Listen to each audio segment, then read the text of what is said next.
Hi everyone, welcome back to my channel. Last time I gave you guys an overview of what led me to create this page.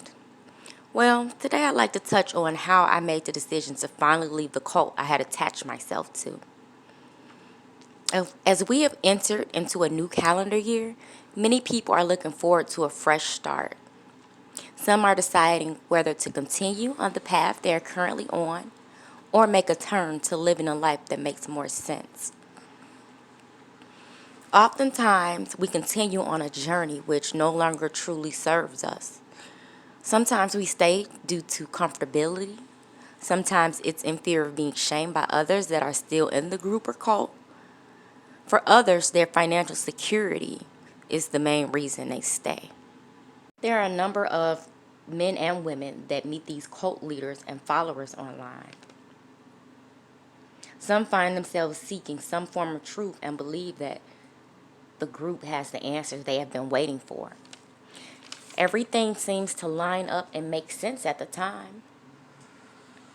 Some women skip states believing they have found their savior and found a husband, when in reality, they have just stepped into the lion's den.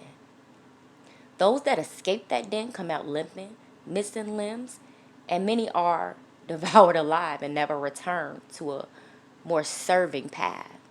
They are engulfed in a life and mindset that serves their leaders.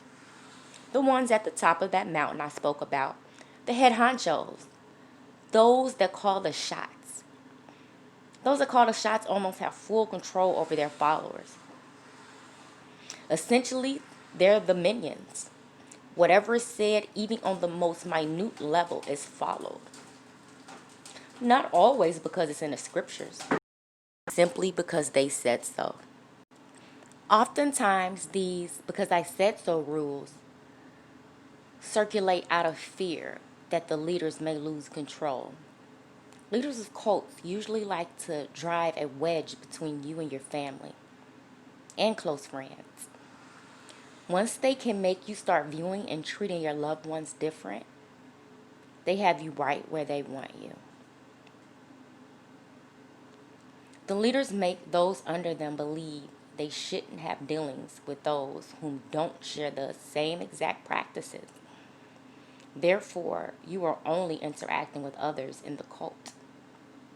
Others that have that same cult-like mind state. This keeps the cult intact and the leaders' revenue flowing. Even if you don't visually see the money being distributed, believe you me, their lives are paid and funded by their minions and those that feel led to give because they believe these people are doing the proper things. Before I decided to leave, I dealt with mental, physical, verbal, and emotional abuse. Most of the time, what I dealt with was verbal and mental abuse. I mostly dealt with this internally and alone. There was no one to speak with or lean on. A sisterhood wasn't allowed where we came from. Therefore, I had to figure everything out alone. I knew that if I left that way of life, or at least I thought at that time, that the Most High would wash his hands of me. Therefore, I stayed longer, suffered longer. Because all women need a husband to truly be in what they like to call the truth, which is just a term for knowing who you're an Israelite and living as such. Your husband had to teach you, and you weren't permitted to venture off learning elsewhere on your own. Because as a woman, you could easily get confused. We'll touch on that in depth at a later date. Once my husband and I separated, I felt lost. I slipped into a depression. Slipped into a deep depression for a while. After I got fed up with feeling sorry for myself, feeling less than, unworthy of the Most High, unworthy of a husband, etc., etc., I had to take back control. Taking back control isn't something that happened overnight. Bringing my mind back to normal took time. took me looking in the mirror knowing I deserved more. Thankfully, during my time of healing, my broken mind, I had some support. I met a friend, probably one of my friends now, still to this day. This friend assisted me with building myself back up after being torn down by the cult. After truly believing that I was next to nothing if I didn't have a husband. This friend opened my eyes to history and science, which I'm very thankful for. That's when I knew I had to get loose from the cult mindset still had me in. It no longer served me.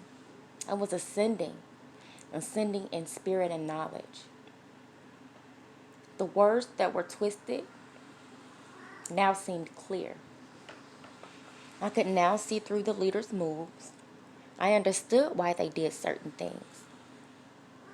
I wondered how I had become victim to such toxicity. How did I get in this predicament? The only thing that truly mattered to me was to keep learning and never be taken advantage of like that again. Personally, I don't give my power away to anyone. I make the decisions in my life. My life will not be dictated by anyone. Only by me. I suggest that if you find that you're in a cult, to take the steps to gain control of your mind back. Doing it alone is often difficult. However, this channel is here as a support for anyone dealing with cult abuse. However, I don't want this to be a channel where it's, whoa, it's me.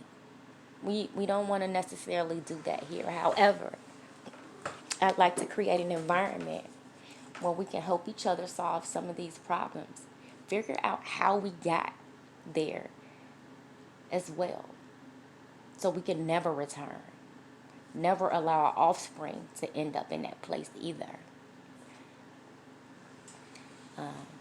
Thank you for watching my video. Thank you for tuning in. You have to excuse my cat. She wants some attention right now. Go ahead, like, comment, subscribe. Also, feel free to email me. Everything's in the description box. Until next time, see you.